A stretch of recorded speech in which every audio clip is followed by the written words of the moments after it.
Okay, ladies and gentlemen, we're just about to start the next session. Maybe somebody can close the doors for us at the back there. Appreciate it.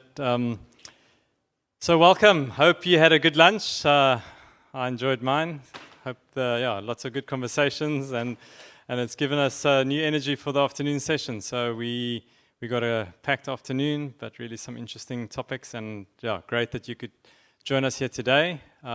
Really my privilege to invite Ed and Deborah to come and join me, and we're going to be talking about climate change. So really looking forward to hearing some more. Please, if you do have a chance to, at the end, rate the presentation. We need that feedback as SAPICS, so we'd appreciate that feedback. Also, if there are any questions, I think we'll take some questions from the audience, but you can also post them on the Wova app. So utilize the technology, that's what it's there for. And let's give a nice warm welcome to Ed and Deborah. Ladies and gentlemen, please welcome Ed Wilson, Director of Health Logistics at JSI, and Deborah Dull, the Vice President and Globally Supply Chain Sustainability Leader at Genpact. All right. Not quite sure what to do with that, but that's great. Anyway, thank you so much. So good to be here with you today. Hopefully you guys had a good lunch and you won't be snoozing out there in the audience. We will do our very best to keep you awake and stimulated and motivated and interested throughout this. So first, just quick introductions. And my name is Edward Wilson. I'm the director of the Center for Health Logistics at JSI. For those of you that don't know JSI, it's a public health consultancy based in the United States, and we work worldwide, including the United States. I'm also the director of the Partnership for Supply Chain Management, a JSI affiliate, and we provide supply chain execution services for priority public health commodities. So that's me in a nutshell. Thanks very much. My name is Deborah Dull. I'm the Vice President and Global Supply Chain Sustainability Leader at a company called Genpact. We're relatively unknown, but we're a 120,000 person consulting firm based in India, born out of General Electric 20 years ago as a center of excellence. And I just started there 6 months ago. So I look forward to sharing a little bit about my story. Adrian's going to kick us off. I'm going to have a seat, and I'll be back up here in a couple minutes. Great.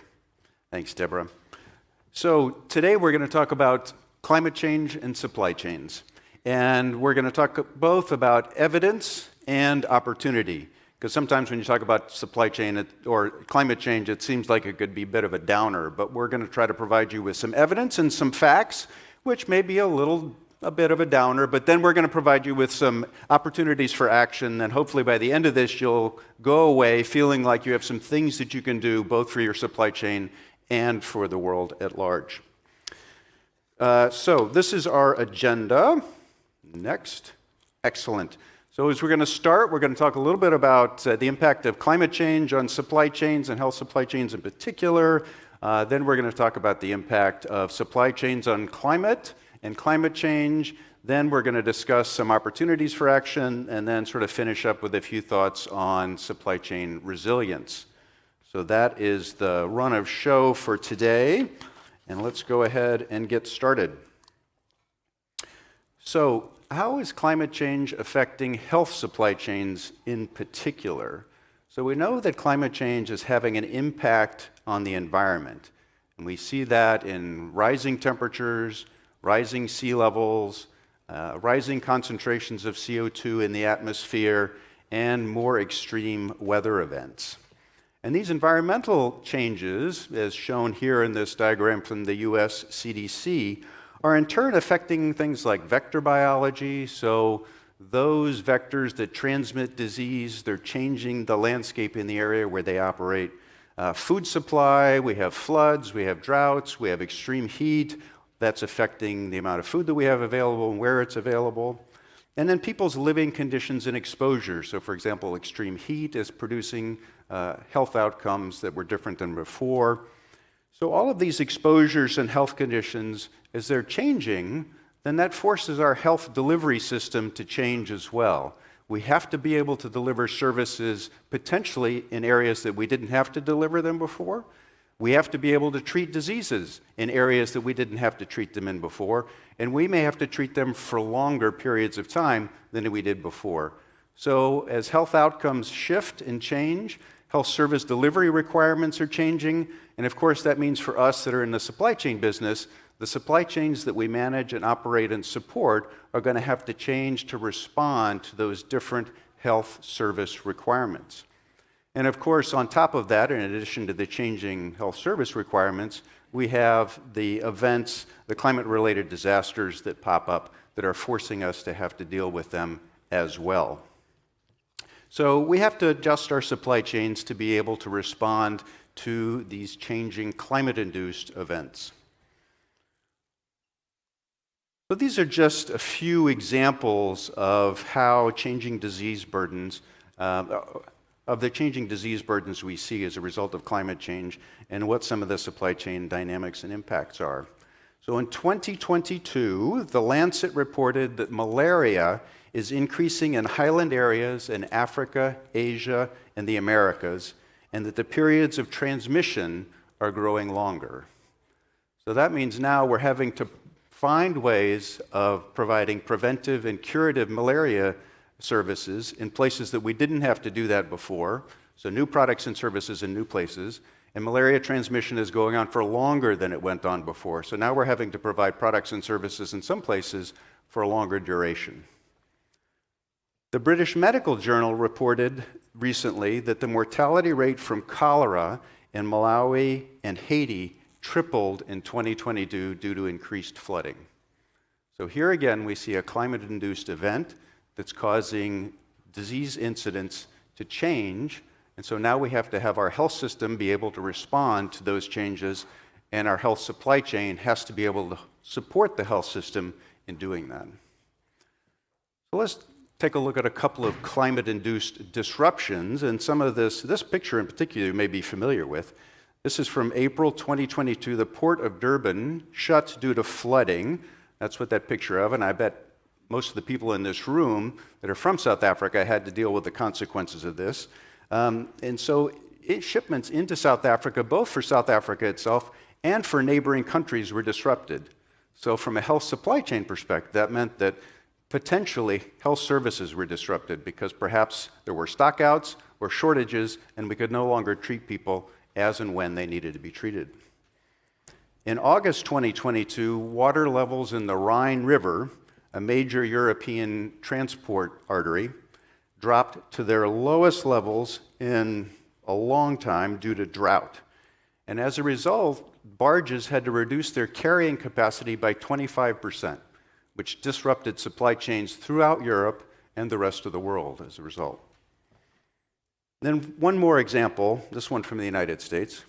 In 2017, more than 48 US FDA-approved pharmaceutical manufacturers based in Puerto Rico were disrupted due to Hurricane Maria.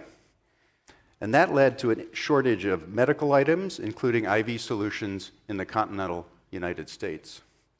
So as temperatures rise, hurricane season is lasting longer, and the frequency and intensity of hurricanes is increasing. So we see climate-induced events or changes are affecting health supply chains around the world, but that's not the only thing that's happening. We are also having an impact on climate change through our health services and our health supply chains. Our colleagues at Healthcare Without Harm did a study, and they calculated that the healthcare sector's footprint, climate footprint, accounts for 4.4% of global net greenhouse gas emissions. 4.4%. That is a pretty big number as a percent of the total. And in fact, if healthcare were a country, it would be the 5th largest emitter in the world. So we who are operating in the health sector need to understand and appreciate that we are also making a contribution to climate change through the work that we're doing, and think about how we can mitigate that impact. And in fact, of the 4.4%, 71% of those emissions are linked with supply chain, including production, transport, and disposal of pharmaceuticals and medical devices. So we can see that we are directly affecting greenhouse gas emissions and contributing to climate change through the work that we're doing. So let's see how we can make some changes that are going to allow us to reduce that contribution. And to do that, I'm going to turn it over to Deborah, who's going to provide us with some more information about what greenhouse gases really are and what we can do about them. Over to you, Deborah. Perfect, thank you. All right, so I first started looking at carbon because of a job. I was hired because I know a lot about the circular economy, and they might have thought that was the same thing, so I got this job. And then I had to figure out carbon and emissions and what causes an emission and what supply chain's role in emission and what are we supposed to do about it and how do we reduce it. I haven't taken a science class in 20 years, and so this was a bit of a leap. This was a challenge, and Google was not terribly helpful in trying to explain this to me, and so maybe some of you, this is obvious of what exactly do we do in supply chain that causes an emission, but it took me a while to figure it out, so hopefully this is relatively helpful for you.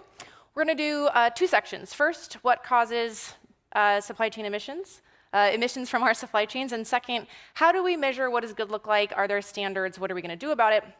And then Edward's going to finish us off with a couple of actions that we can all take. As it's after lunch, I assume we've had some caffeine in the last hour. I see Douglas has caffeine now. Everybody had some caffeine today? Yeah, good. I think maybe a little bit more is needed. Post-lunch is hard. I always get after lunch. Jenny's like, go on stage and make everybody excited. How many coffee drinkers in the room? Ooh, everybody. And how many tea drinkers? Enough. Okay, good. We were trying to come up with a supply chain to make this more interesting. It is really hard to find a physical supply chain for a health product. We tried really hard to figure out where it's produced and where it goes to, and the entire global footprint. Tough. So instead, we're going to do tea. So we're going to look at a tea supply chain and figure out through that then, through the major steps, what is causing emissions. So we're going to go through these 5 very oversimplified steps. If you are in the tea supply chain, I apologize for the oversimplification here, but we're going to have a go. Before we get into the first step of growing the tea, let's look at how we actually talk about emissions. We often say carbon or greenhouse gases or CO2, and they're all sort of, but not the same. So we're going to look at these 5 greenhouse gas emissions and break these down a little bit.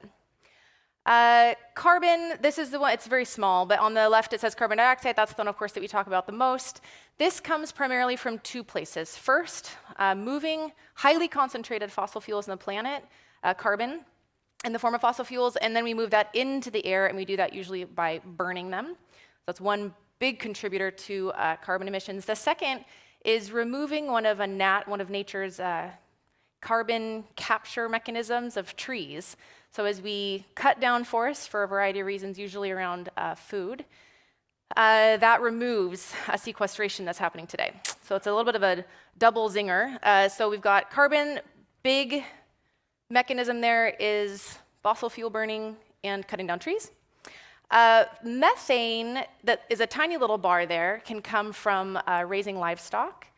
It can come as what's called a fugitive emission, we'll talk about a little bit later, in the process of extracting fossil fuels. And it can also happen sometimes in agriculture when these little microorganisms are hanging out and they produce methane.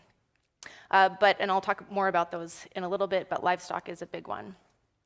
Then nitrous oxide, not visible on this graph, comes from fertilizers, whether that's animal-based or synthetic. And F gases, also not visible. It comes from making things cold, refrigeration, AC. It's cold in here now, and that's producing F gases. Even if we blow this up, the other greenhouse gases don't seem that much based off of weight. So this is somehow if you can weigh these invisible gases through the air, this is how much is coming out every year. So why do we talk about greenhouse gases as a whole instead of just carbon? Because they are not all created equal, and they do not have the same impact on the environment when they go out and hang out. So how can we then have one measure to normalize, standardize how we talk about these, and we do it in what's called CO2 equivalent, or CO2e, which kind of standardizes or normalizes against CO2. So we can talk about carbon, which really means greenhouse gas emissions. What that looks like is this. with the red line being CO2e. And we can start to understand how bad the different gases are. So carbon, obviously, that's a 1-to-1.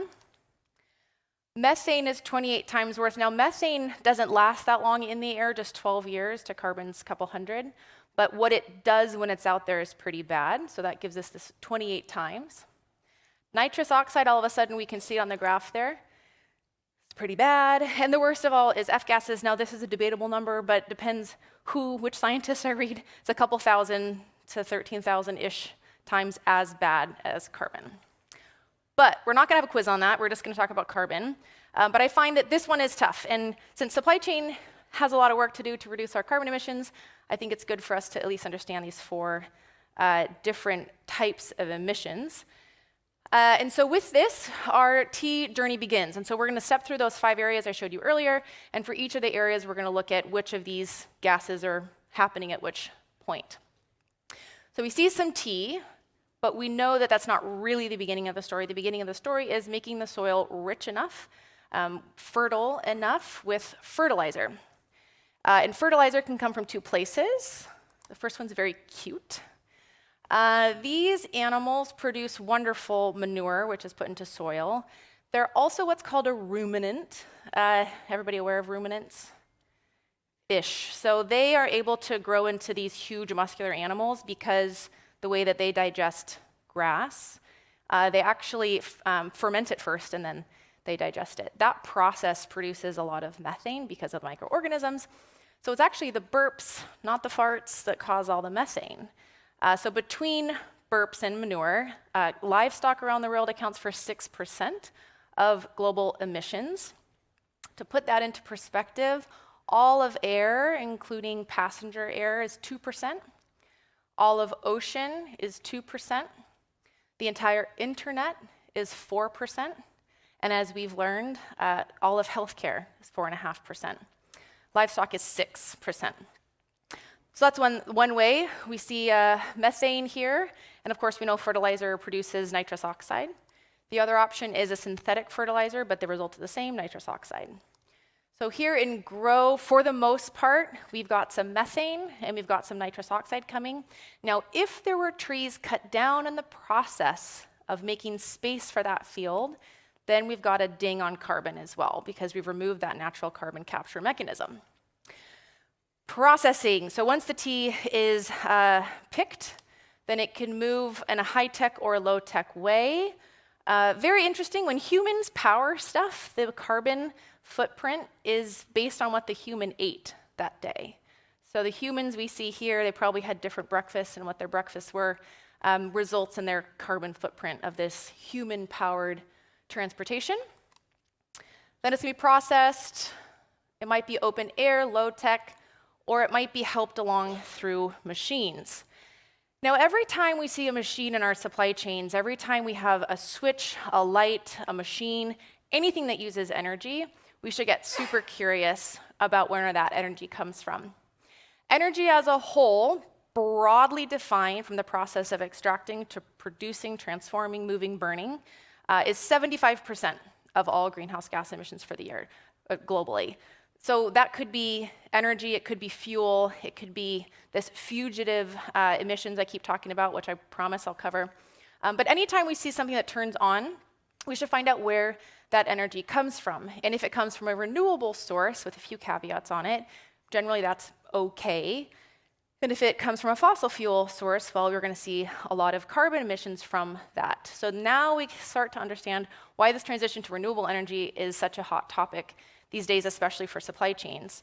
Energy is the #1 lever that we have to reduce the emissions coming out of our supply chains. And of course, we might process, we might ship it, it might go on a vessel somewhere. Ocean, I mentioned earlier, is 2%. It's actually a very efficient way to move stuff around the world. So we can talk about ocean. There's some really cool electric vehicles coming out, but for the most part, not the worst emitter. All right, so process, we've got really a lot of carbon here coming from electricity or from fuel.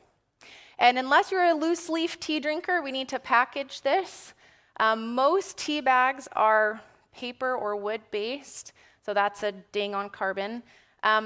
But a lot of tea bags actually have a little bit of plastic in it in order to help them stay closed. This is not a plastic-based conversation, but since you're all here, I'll let you know. As humans, we consume about 5 grams of microplastics a week. That's the same weight as a credit card. And part of that comes from microplastics like here. They end up in our soil, they end up in the animals that we then eat. So not much to do about that, so that's kind of a bummer. But so we have 2 ways we're gonna see emissions here. The paper, of course, and a little bit of plastic as we go through this. And of course, any energy that was produced at this co-packer as they're running the machinery to put the tea inside the tea bag. All right, now we're going to distribute. Now this starts to feel really comfortable for all of us in logistics. We know what happens here. Fuel, transportation gets almost a bad name for emissions, but in reality, road transport for freight is about 3 gigatons a year, 3 billion tons. It's about 6% of global emissions, the same as livestock. So it's not great, we should address that, but in the grand scheme of things, energy is the #1 lever we have to pull, materials is next, and then fuel after that. It's gonna go in a warehouse, that warehouse is gonna have lights. If that warehouse exists in the future of AI, like we heard this morning, there might be automated, AI-driven drones doing cycle counts, which is really cool. I think a lot of people who've done cycle counts would love to have drones in here. But those drones, of course, would take energy, and energy production is 75% of emissions every year. And AI itself sits someplace, right? The cloud is a real physical place. It has spare parts and it has energy. And we think about the emissions that it has. Then it goes to a store. That store has more energy, and the store is probably pretty cold. If you're like me, I always get out of the store quickly because it's too cold. And that, of course, means we have F-gases because it's been cooled. So that takes us all the way to product use. When we make a cup of tea, of course, we boil water. Water boiling, of course, is electricity. It depends on how you boil your water. Electric kettles are super efficient, which is why they exist pretty much every home and hotel room outside of America, I'll say. I wish we had more of these. But it depends on how long you let the kettle boil, what powers your house, but that contributes. And then, of course, when your tea bag is done, it's steeped, you dispose of it, and what you do with it has an impact. Either you compost it or you throw it away. Compost done properly, you mix it up, add some oxygen in there, and CO2 is the result. Landfill also produces CO2, but because it doesn't get mixed, those microorganisms come back and they produce a bunch of methane. So landfill produces more because it doesn't get that oxygen, so it can't break down very well. Landfill's 2% of global emissions every year. All right, so those are our steps. Those are the ways we can connect an emission to an activity. So hopefully next time you see a light switch in your supply chain, you get super curious about where that comes from. Now what do we do? How do we measure it? How are we going to talk about it? What do we do next? Before I show you the next slide, I want you to mentally play a game and imagine on those 5 steps we just walked through, what do you think is the highest emission? One of those 5 wins. So imagine to yourself, is it growing it, processing, packaging, distributing it, or using it? And then I want you to be honest and tell me if you were right. Okay?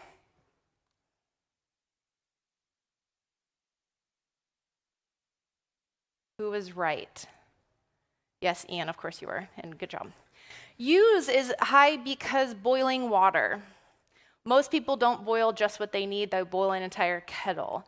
Some people get distracted by chores. That happens to me all the time. And they wander around the house and the kettle boils too long. But again, I don't have an electric kettle, so that helps a lot. Use phase should not be underestimated. I'll talk about that a little bit more. Often attributed to supply chain through something called Scope 3. We've all heard of Scope 3. It's a sweetheart topic right now. Some people, have you not heard of Scope 3? Whew, have I got news for you. So, umpteen years ago, 5 people sat in a room and came up with what's called the Greenhouse Gas Protocol. It's a very interesting way to look at the world of emissions and something that we use as a standard. The first one, Scope 1, is inside your 4 walls, something called burn. This is what you develop in your own operations. This is fuel, burnt from vehicles that you own, if you have a combustion process in a factory that you own, this is your scope 1. Buy is the other one. That's the energy that you buy. The production of it then is attributed to you on a second in the scope 2. Scope 3, which is often synonymous with supply chain, but it's not actually the same thing as supply chain, is everything else. So that looks like this. There's 15 subcategories, and it's a lot. It's the entire upstream supply chain, the entire downstream supply chain, product use, headquarters, employee travel. That's not supply chain, really.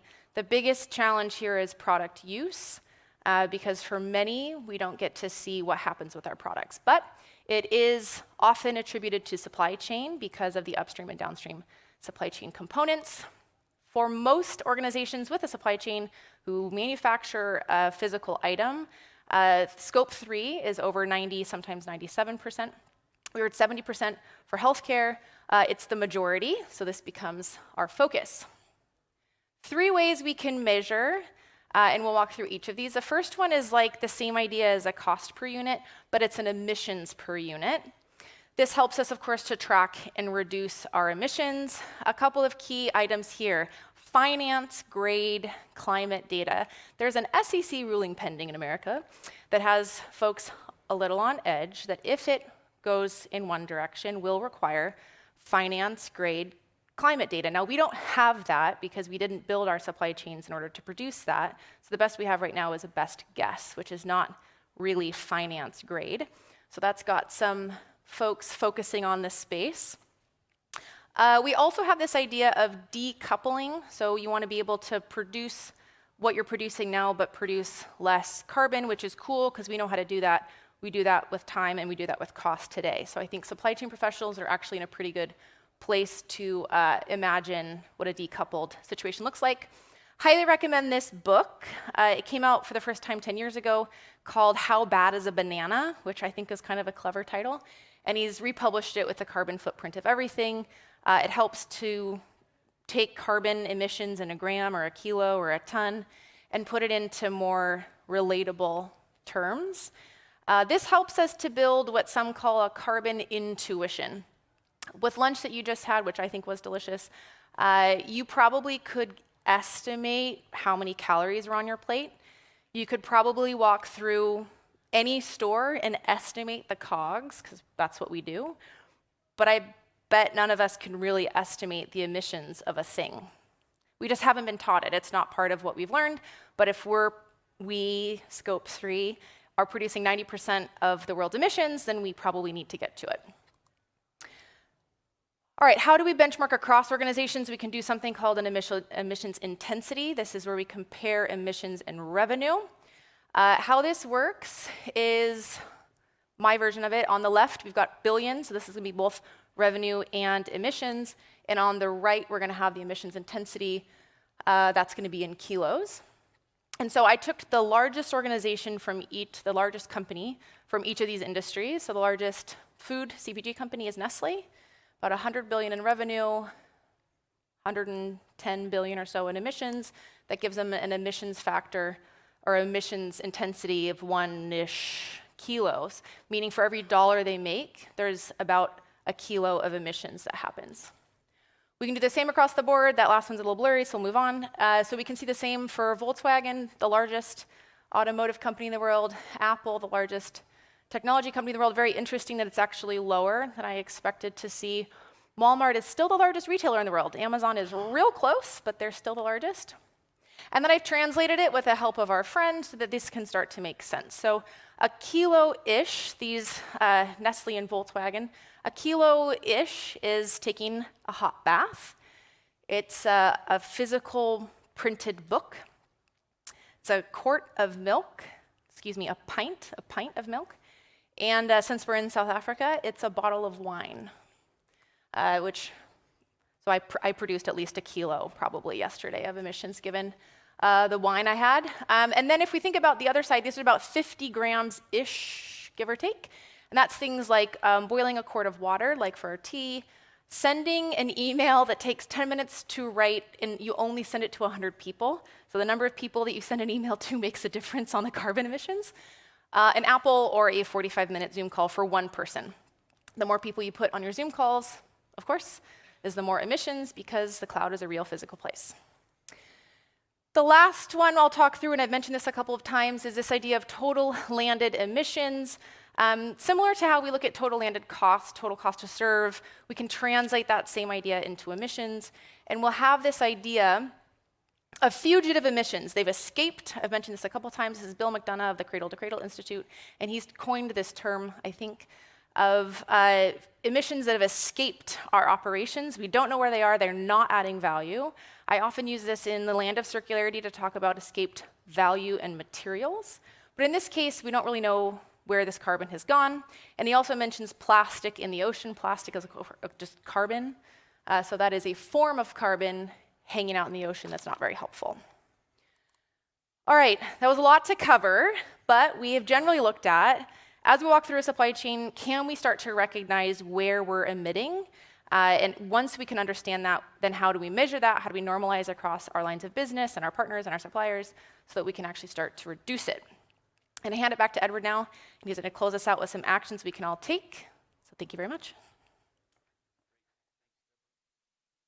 Interesting, and I think super informative. And I think just sort of starting from here, you can already see some of the things that you can do. You can start to benchmark. You can start to take a look at what your suppliers are doing and figure out how you can work with them. You can think about your own operations and think about how you could reduce the carbon intensity in your operations, whether it's changing transportation modes or partnering with suppliers to make improvements either in the product development side or in the delivery side. So there are a number of ways that we can try to act to mitigate the impact of greenhouse gas emissions in the supply chain that we control. And I would say that to a large degree, there are things that we can and should do ourselves in terms of looking at our own carbon impact and thinking about the things that we control. But a big part of what we can do also is really look at collaboration across the supply chain. Because I think it's once you really begin to work with your upstream and downstream partners that you can begin to have a bigger impact. And seeing how you can both, you can incentivize each other to adopt more carbon-friendly practices. So for example, maybe a change in packaging could help reduce emissions, could help reduce transportation requirements, could help reduce transportation costs, could reduce the amount of waste that's needed and needs to be processed at the end. But that requires a conversation with your supplier in order to do something like that. So I think a big part of what you can do is really partner with your upstream and downstream partners and really begin to have a conversation with them about what they're doing related to climate, how they're approaching it, what sort of concerns they have, what their priorities are, and how you can then collaboratively start to put together processes and approaches that are going to reinforce each other in your pursuit of lower carbon footprints. So that's something those are the kinds of things that we can do to begin to mitigate our carbon contribution to the world. But sort of related to that is thinking about how we adapt our supply chains to become more resilient, because climate change, as we talked about before, is having an impact on the systems that we're operating within, and the ad hoc events are forcing us to deal with disruptions. And so in order to increase our resilience, there are a number of things that we can do, but I think one of the things that struck me when I was talking to a colleague of mine that used to work for Lamasoft and now has got a company and a product called Cosmic Frog, which I love. I think if nothing else, I'm going to use it just because I love the name. But we as supply chain professionals for a long time have really focused on trying to balance cost and service. Almost all of the optimization models that we run are based on those two factors. But the trick here is how do we add risk to that equation in a meaningful way and start to think about risk as being as important as cost and service when we're coming up with our supply chain designs and thinking about supply chain operation. Because if we don't find a way to factor that in some meaningful way into the equation, we're never really going to get to resilient supply chains, because eventually The guy or the gal that's running the show is going to say, what is it costing me? So if we can't demonstrate in some quantitative way how we're including risk in this process and what the value and benefit of including risk is, then it's going to be tough to make a resilient sell over the long run. But if we're able to do that, then we can update our network designs to make sure there's no single point of failure. If there's a disruption in the network, then by factoring in risk, we can say, okay, this is how we're going to compensate for that disruption.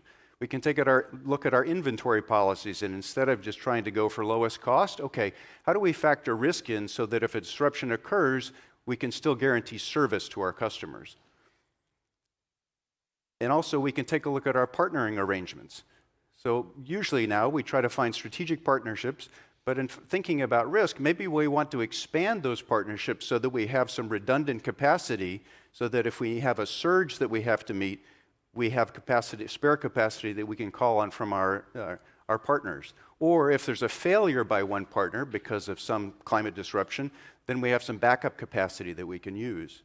So by factoring risk into our optimization and operational calculations, we begin to rethink about the way we design and operate our supply chains that can become more resilient.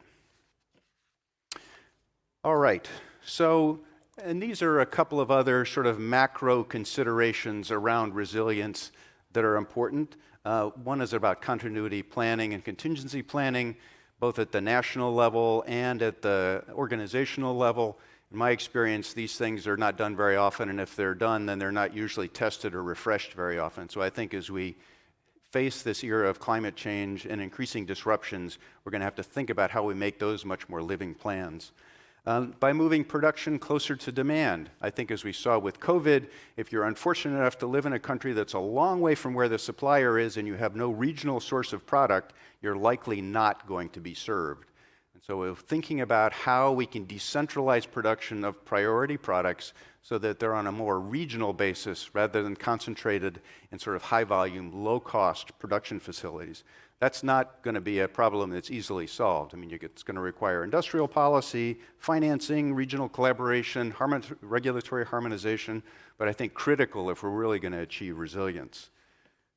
By being more sort of people and place centered, I think most people try to run omni-channel supply chains, and so you try to be responsive to where people are and how they want to receive their goods, but this is sort of taking another level, another step back and saying, how do we be omni-channel, because what we really want is for consumers or patients to be able to access the products and services they want, where they want them, when they want them, and how they want to receive them. So today I might go to the pharmacy, but tomorrow I might go to my local clinic, and then the third day maybe I want to get it from the community health worker who lives next door. So how do we build a policy framework, a financing framework that enables public-private participation, that facilitates client choice by putting demand in their hands, and creating a regulatory framework that facilitates all of that. And then finally, by adopting a more circular approach to the product life cycle. So this is really reduce, reuse, recycle. How do we get waste out of the system? How do we minimize the natural resource use and the energy consumption required for a product? And I think there are a variety of different ways that we can do that, but we're running a little short on time, so we can answer that in the questions. So as we think about resilience, obviously that costs money. Nothing is free in life, right? So if we have to add a little bit of extra inventory, if our network is going to be a little bit redundant, if we're going to have extra partners and maybe we pay a little bit more for some items, that's not free. But there are also benefits. So in the risk mitigation side, if you can demonstrate to your customers that you really are on top of the climate and other operational risks that you face, they're going to want to do business with you. In fact, they probably want to do business with you more than with somebody else, here mentioned in the Harvard Business Review study, that hasn't thought about climate risks. So you become a more attractive supplier for your customer because you can be more reliable, you can be more resilient. And in fact, your insurers may find you more attractive as well, so you could end up paying lower premiums because you're going to have fewer claims because you have a more resilient supply chain. Improve business continuity and recovery times. Here you can see that Toyota, during an earthquake, they lost 6 months of production. Finally, 5 years later, another earthquake, 2 weeks. So if we're able to put in place contingency and continuity of operation plans and keep those fresh, then we can avoid lost sales, we can retain customers better, we can reduce the cost it takes to respond to a disruption. And then reduce costs, as I said, reduce costs to respond and to get back to operations, fewer lost sales, and less lost productivity. So while dealing with resistance, investing in resilience takes money, there are very significant benefits, and as we see, as climate change continues, and it's likely that there are going to be more disruptions, being able to face them and know how to face them is in the long run going to be good for you and for your business. So climate change is affecting us, and we're contributing to it, as Deborah so well outlined. By understanding our impact, mitigating it, and building more resilient supply chains, we can both perform better and contribute to a healthier world. Thank you.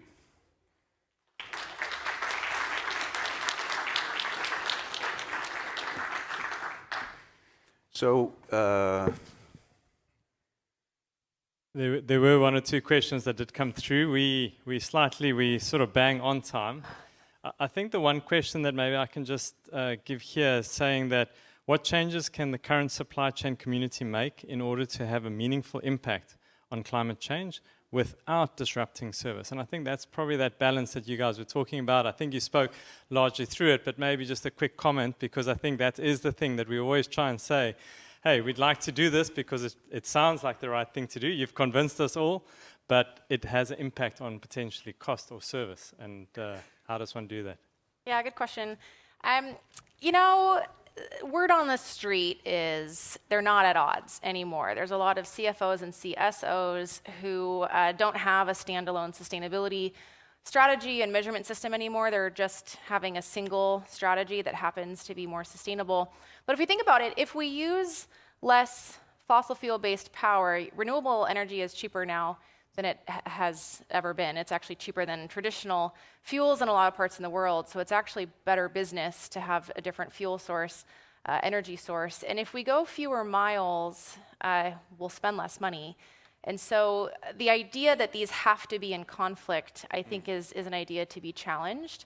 And our job is to go find where those two overlap, where we can do better because it's good business. And while we're in there, let's capture the carbon savings that we do have so that we can make good on our commitments that our companies have probably made. Great. Well, just to remind you, if we can, please complete the survey on the Wova app. Just complete the rating on there. I've learned some new stuff today. I think it's been great. I think really to kind of get you just to reframe your mind. You're always just focused on supply chain efficiencies, but you got to look at it holistically. So maybe just another round of applause for Deborah and Ed for the great presentation. Thank you. thank you all.